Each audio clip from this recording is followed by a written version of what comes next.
Hi, and welcome to our daily learning video.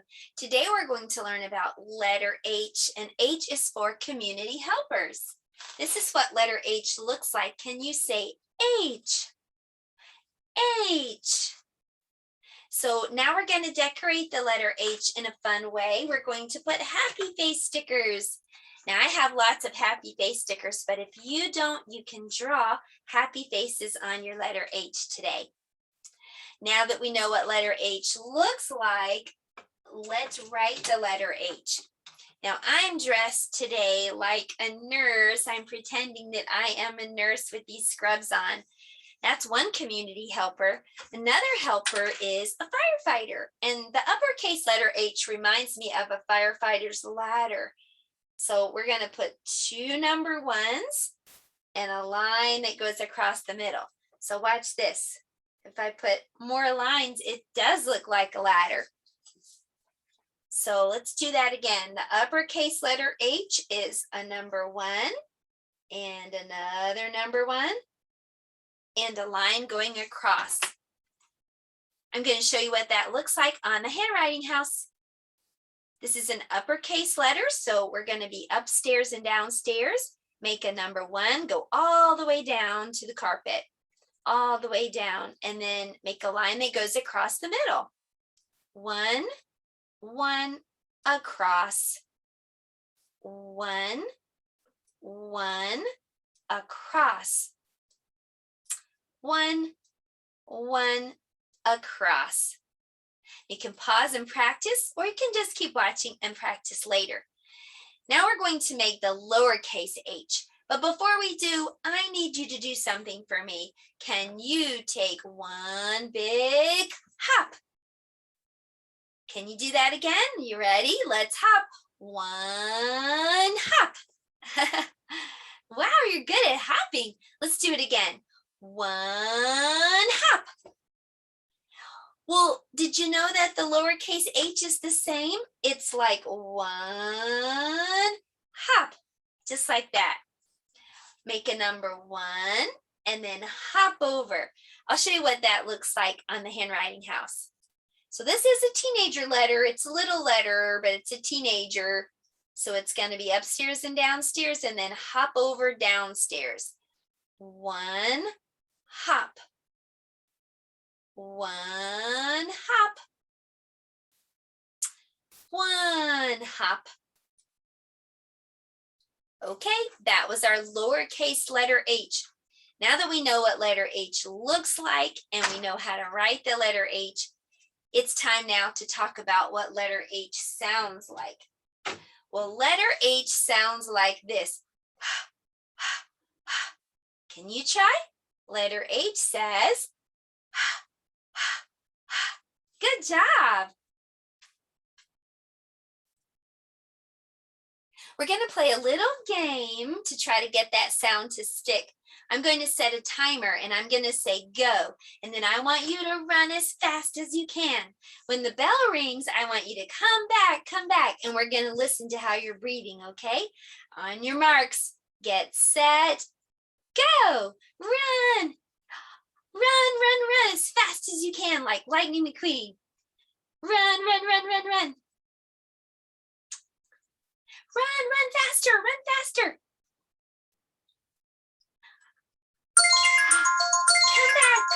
Come back. Let's listen to how we're breathing. If you were running really fast, you might be tired and you might be breathing like this. That's the sound that letter H makes. Let's play that once more, okay? Are you ready? On your marks, get set, go. Run as fast as you can. Run.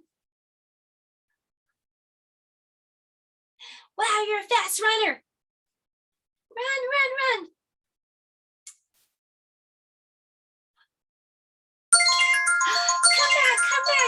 Come back. Let's listen to how you're breathing. That's how I'm breathing anyway. That was hard work. Well, that's what letter H says. Letter H says, like when you've been running and breathing really hard. So that's our hand motion for letter H, like that. Okay, now it's time for math. And for math today, we're going to do something really fun. Another community helper is a barber, and I'm going to use some shaving cream. And I'm going to spread it out like this. You can do this on your table if you have some shaving cream. Maybe Dad has some. Okay, so now we're going to make the number 2. You just curve around, slide down and out. That's the number 2. Let's do it again. I'm going to erase it. Okay, we're writing number 2. Number 2 looks like this. Curve around, slide down and out. If you don't have any shaving cream, you can practice writing number 2 just using your pencil and a paper.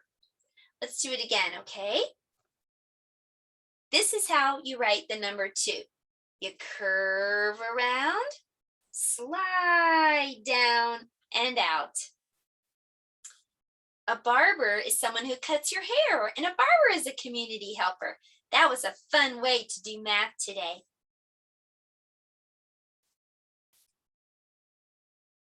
Now we're going to do our shape for today, and for this whole week we've been working on the square. I'm going to be using some wooden popsicle sticks. Wood is what a construction worker might use, and a construction worker is another community helper. Can you see that all of these popsicle sticks are the same size? And how many sticks do I have? 1, 2, 3, 4. So I'm going to use all 4 of these sticks that are the same size to build a square. Help me count. 1, 2, 3, 4. Ta-da! We made a square. Okay, so now let's talk about the sides of a square. How many does a square have? How many sides? 1, 2, 3, 4. Now, all of the sides are the same size. That's what makes it a square. Now, I'm going to tell you something else. A square has 4 corners. Corners are where 2 sides meet. So there's a corner. 1, 2, 3, 4. A square has 4 sides and 4 corners, and all of the sides are the same. That is one way to practice your shape for today. Another way is to get a wooden block that has squares on all the sides. And by the way, what number is this? What number? It's the number 2. So maybe you have a wooden block that has a square that you could dip into some paint and then use that square for stamping on a piece of paper.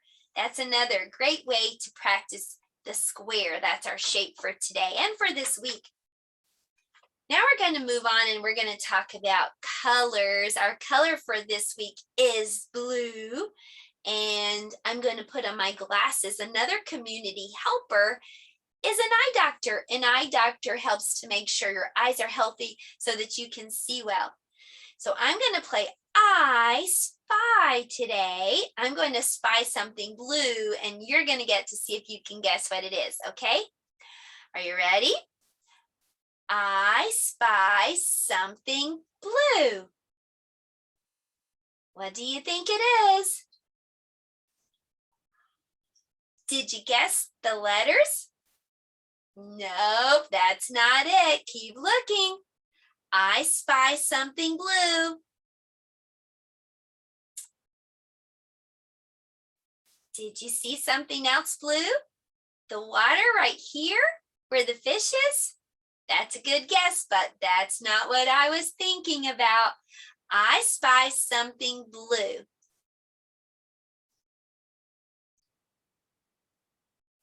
Fred is a great guess. Fred is blue. He's a dark blue, but he's not what I was thinking of. I spy something blue. Did you guess the windows on Fred's school? If you guessed those windows, then you're right. That's what I spied. And our color for today is blue. Maybe you want to play I Spy and look for blue things around your home. And an eye doctor is a great community helper to help your eyes be able to spy things. Now we're going to talk about a dentist. A dentist is a community helper, and we're going to use a toothbrush today to paint like a paintbrush. So let's head over to the art table, okay? For art today, we're going to be making a painting with a toothbrush. I have an old toothbrush here and some paints, and I'm just going to use the toothbrush like a paintbrush. It's fun to paint with an old toothbrush. It makes really cool lines. I think I'm going to just make lots of different colors on my paper. So that's our art project for today. We painted with a toothbrush, just like a dentist gives you. And a dentist is a great community helper. Now I'm going to come back around and we are going to do some social studies. Take a look at our toothbrush painting. That was pretty cool. I'm going to put it right back here by Fred. Now we're going to do social studies. We're not doing science today, but social studies is just learning about the world around you. Now, today we're going to learn about community helpers. Those are two big words. Let's look at the first word, community. Community means where you live, the place around you, like your city or town. Now, you know what helpers means because I bet you help your mom or dad pick up your room, clean your toys up, or maybe you help cook. Well, let's put those two words together. Community helpers means someone who helps that lives near you or around you. So I'm going to show you some pictures and I want you to see if you can guess what community helper it is. So who is this?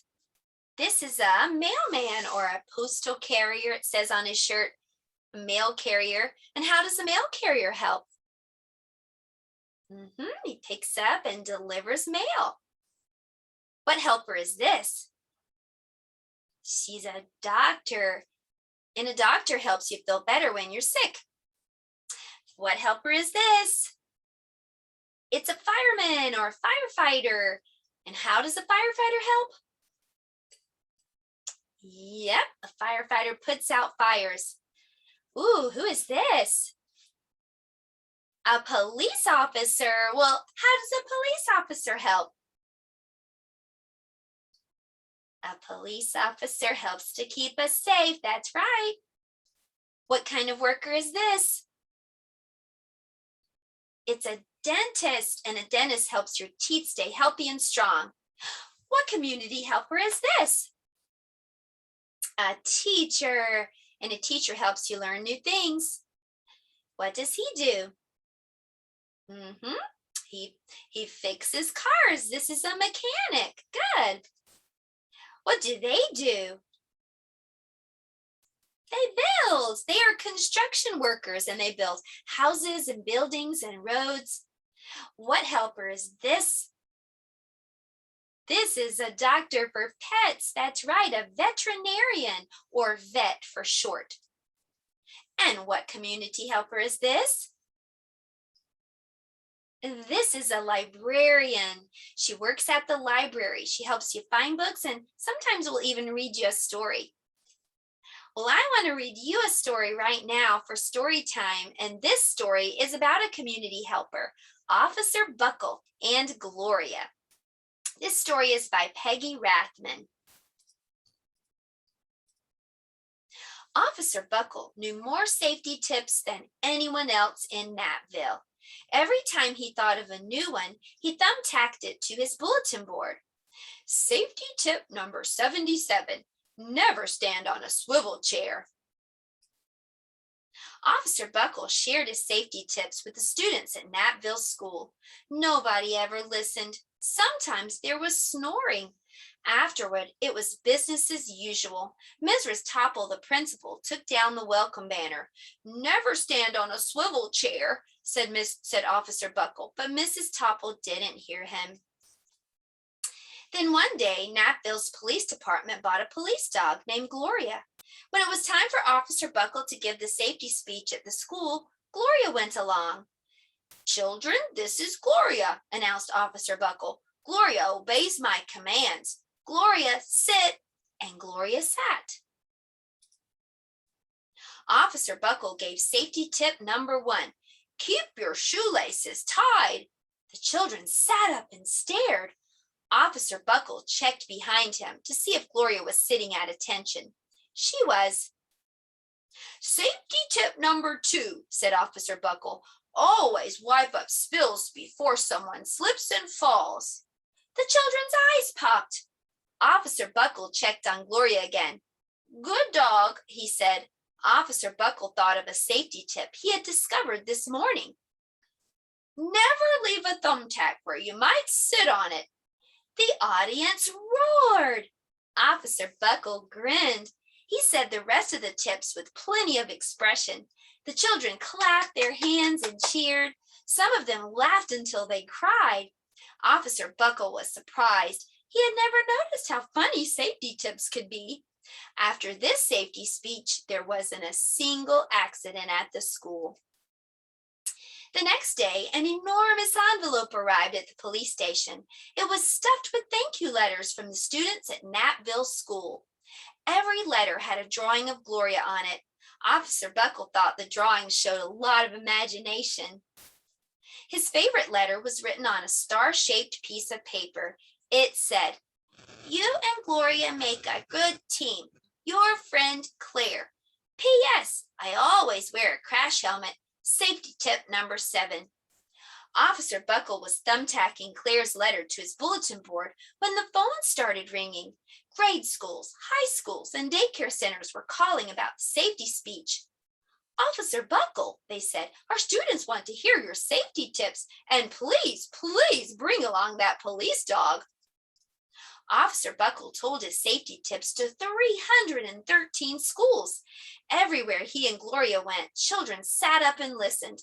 After every speech, Officer Buckle took Gloria out for ice cream. Officer Buckle loved having a buddy. Then one day, a television news team videotaped Officer Buckle in the State College auditorium.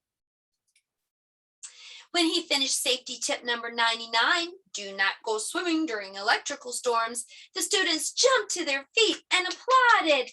"Bravo, bravo," they cheered. Officer Buckle bowed again and again. That night, Officer Buckle watched himself on the 10 o'clock news. He was so surprised when he saw that behind him, Gloria had been acting out all the safety tips. So that's what everybody was applauding and cheering over. The next day, the principal of Knappville School telephoned the police station. "Good morning, Officer Buckle. It's time for our safety speech." Officer Buckle frowned. "I'm not giving any more speeches. Nobody looks at me anyway." "Oh," said Miss Topple. "Well, how about Gloria? Could she come?" Someone else from the police station gave Gloria a ride to the school. Gloria sat on stage looking lonely. Then she fell asleep, and so did the audience. After Gloria left, Knappville School had its biggest accident ever. It started with a puddle of banana pudding. Split, splatter, sploosh. Everyone slid smack into Mrs. Topple, who screamed, "Oh!" and let go of her hammer, which went flying. The next morning, a pile of letters arrived at the police station. Every letter had a drawing of the accident. Officer Buckle was shocked. At the bottom of the pile was a note written on a paper star. Officer Buckle smiled. The note said, "Gloria missed you today at school. Your friend Claire. P.S. Don't worry, I was wearing my helmet, safety tip number 7, when that hammer went flying." Gloria gave Officer Buckle a big kiss on the nose. Officer Buckle gave Gloria a nice pat on the back. Then Officer Buckle thought of his best safety tip yet. "Safety tip number 101. Always stick with your buddy." The end. Well, I hope you had fun today. We talked about community helpers like a nurse and a barber and a dentist and a construction worker. I hope you'll have fun today. You can practice writing letter H and the number 2. I'll see you next time. Goodbye.